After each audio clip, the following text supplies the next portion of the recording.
Staff's proposals for a $98 million budget bear no relationship whatsoever to reality. The actual cost of what the state requires the city of Sedona to do comes in somewhere between $2 and $3 million. Everything that most of the people in this community want the city to do could be done quite easily under the expenditure limit of $15.4 million. And instead we have proposals for $98 million of bloat at a time when many real working people are experiencing 40 to 50% cost of living increases in some categories. Great way to show solidarity with the Workers' Council. Of course, this council couldn't resist in renewing its commitment to violence by allocating public funds for its state-sanctioned corps of murderers, which, you know, from a moral perspective means that all of the councilors are murderers as well. I note that the staff are trying to present this year's budget as if it's a decrease from last year, but what's interesting is to look at how they came to that conclusion. Because all they really did was shuffle off a few of the unneeded capital projects that are just resume padding anyway, and in that gap they created, they were somehow able to find the room to increase their salaries, benefits, and number of positions by 10% all told year over year.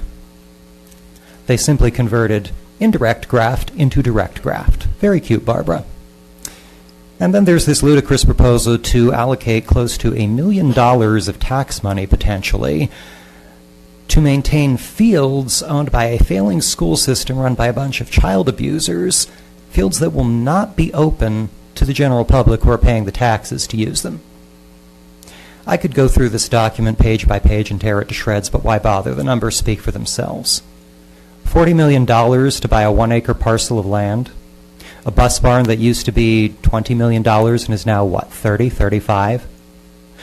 A new parking garage, the per space cost of which looks like it could be 3 times the cost of the parking garage we already have and don't need, which is the most expensive in Arizona. As a resident, I completely oppose this budget.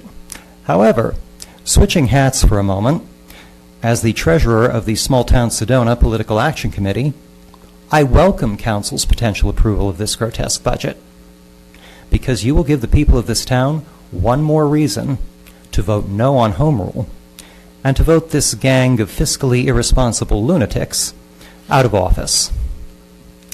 One final question for Council and staff to ponder. You really think you're going to get that Distinguished Budget Presentation Award again this year if you're apparently going to have to fire your auditors for making so many mistakes?